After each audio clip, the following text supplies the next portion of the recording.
mabusog doon.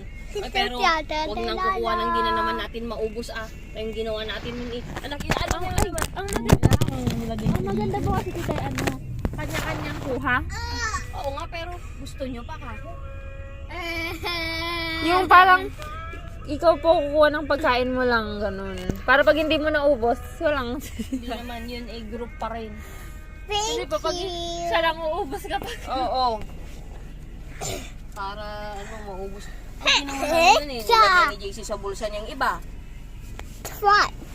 Kasi may nakalagay doon, 150 charge for leftover. Ay, Paano? Ay kung, per 100 yun, per 100 gram. That's Ano naman yung gorgeous naman yun. May shabu-shabu dyan. Big! That's right. Uy.